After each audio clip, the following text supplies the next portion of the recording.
کیا آپ جانتے ہیں کہ دنیا کی بڑی ٹیک کمپنیز جن میں Google, Facebook, Airbnb, بکنگ.com، دنیا کے بڑے مالیاتی ادارے جن میں یو کے کا بارکلیز بینک، دنیا کے بڑے تعمیراتی ادارے، کنسٹرکشن کمپنیز، فلسطینیوں کی نسل کشی میں نہ صرف معاون ہیں بلکہ وہ ایکٹیولی اس جو نسل کشی کی جا رہی ہے اسرائیل کی جانب سے گزشتہ کئی سالوں سے، اس میں وہ اپنا کردار ادا کر رہے ہیں۔ اور نہ صرف یہ کمپنیز جو کہ دنیا کے بڑے بڑے بلینئرز چلاتے ہیں، اور کہا جاتا ہے کہ ان کو کنٹرول جو ہے جوز لابی، یعنی جو یہودیوں کی لابی ہے وہ کنٹرول کرتی ہے، بلکہ اس کے علاوہ جو دنیا میں بڑے ہیومن رائٹس کے چیمپئن ممالک ہیں، ان میں جاپان، جرمنی، یو کے، اٹلی، یہ وہ ممالک ہیں جو اس نسل کشی میں معاون اور مددگار ہیں۔ اچھا، یہ صرف ایک الزام نہیں ہے، یہ الزام ثابت کیا ہے اقوام متحدہ کے جو نمائندہ خصوصی ہیں فلسطینین ٹیریٹریز میں ہیومن رائٹس کنڈیشنز کے لیے، ان کا نام ہے فرانچسکا البنیز۔ نہ ہی یہ مسلمان ہیں، نہ ہی یہ کسی مسلم ملک سے تعلق رکھتی ہیں، نہ ہی یہ فلسطینی ہے۔ یہ ایک اٹالین لائر ہیں جنہوں نے نہ صرف ان الزامات کی تحقیق کی ہے اور شواہد کے ساتھ اپنی ایک رپورٹ گزشتہ سال 2025 میں اقوام متحدہ میں پیش کی، اور اس رپورٹ میں باقاعدہ شواہد کے ساتھ یہ ثابت کیا گیا کہ یہ ساری کمپنیاں نہ صرف فلسطینیوں کی نسل کشی میں انوالو ہیں، بلکہ یہ کمپنیاں اور یہ ممالک اور جو ری سیٹلمنٹ کی جا رہی ہے جس میں فلسطینیوں کو نہ صرف غزہ اور ویسٹ بینک سے صدیوں سے وہاں رہتے آئے ہیں، انہیں وہاں سے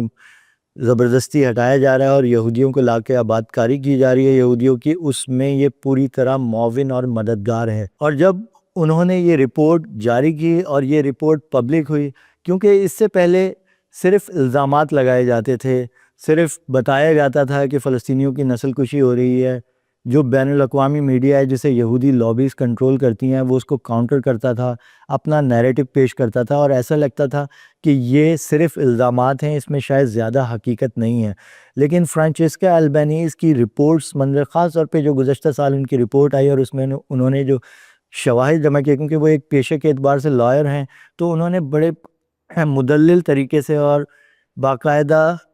جو لیگل پوائنٹ آف ویو کو مد نظر رکھتے ہوئے فلسطینیوں کی نسل کشی اور ان کی جو یہودیوں کی ری سیٹلمنٹ ہے اس کے حوالے سے شواہد پیش کیے ہیں اور ان پر مبنی ایک رپورٹ جاری کی۔ اچھا، پھر ہوا کیا؟ فرانچسکا البنیز نے رپورٹ تو شائع کر دی جس کو پوری دنیا میں پذیرائی بھی ملی، لیکن امریکہ نے، جو کہ اسرائیل کا سب سے بڑا حامی ہے اور اس کی فلسطینیوں کے خلاف جاری، نہ صرف فلسطینیوں بلکہ پورے مشرق وسطیٰ میں جاری اس کی غیر قانونی ملٹری سرگرمیوں کا سرپرست ہے، اس کا سب سے بڑا دفاعی پارٹنر ہے، انہوں نے فرانچسکا البنیز پر پابندیاں لگا دیں، مالی پابندیاں لگا دیں۔ وہ نہ اپنا کریڈٹ کارڈ یوز کر سکتی ہیں، ان کے بینک اکاؤنٹ سیز کر دیے گئے، ان کو جو ہے کسی بھی ٹیک کمپنی کو وہ یوز نہیں کر سکتی۔ مجھے عالمی معیشت کے لیے ایک خطرہ قرار دے دیا گیا۔ ایسا نہیں ہے کہ میں بالکل کنگال ہوں، مسئلہ صرف یہ ہے کہ سب کچھ بلاک کر دیا گیا ہے۔ آپ سمجھ رہے ہیں نا؟ جیسے آپ کے پاس سونے کے محل ہوں لیکن آپ ان تک رسائی ہی نہ حاصل کر سکے۔ میرے پاس سونے کے محل تو نہیں، لیکن جتنے چند پیسے ہیں ان تک بھی میری رسائی نہیں رہی۔ خیر، کوئی بات نہیں۔ تو ان پابندیوں کا مطلب یہ ہے کہ مجھے مالی طور پر سینسر کر دیا گیا ہے۔ آپ مجھے دیکھ تو رہے ہیں، مگر حقیقت میں امریکہ کی نظر میں میری حیثیت تقریباً اسامہ بن لادن جیسی بنا دی گئی ہے۔ وہ کیونکہ یو این کی نمائندہ خصوصی ہیں اور ایز اے لائر انہیں بہت زیادہ ٹریول کرنا پڑتا ہے، تو انہیں نہ صرف وہ booking.com یا ایئر بی این بی کسی کے ذریعے اپنی کوئی رہائش بک کرا سکتی ہیں، نہ وہ آن لائن فورم کے ذریعے اپنے ایئر ٹکٹس خرید سکتی ہیں یا کوئی اور خریداری کر سکتی ہیں، تو ان کا یعنی انہیں فائنینشلی بلاک کر دیا گیا۔ لیکن وہ اپنی جگہ پر قائم ہیں، وہ اپنی رپورٹ پر قائم ہیں اور مسلسل اپنا کام کیے جا رہی ہیں۔ یہ وہ انسنگ ہیرو ہیں جو نہ کہ مسلمان ہیں، نہ ہی وہ کسی مسلم ممالک سے تعلق رکھتے ہیں، لیکن وہ ہیومن رائٹس اور سچ کے لیے نہ صرف قربانیاں دے رہے ہیں بلکہ انہوں نے ایک ایسی رپورٹ تیار کی ہے جو آج تو شاید اس ملٹی پولر ورلڈ میں، جس میں صرف طاقتور کی سنی جاتی ہے اور قانون طاقتور کا ساتھ دیتا ہے، شاید آج یہ اتنی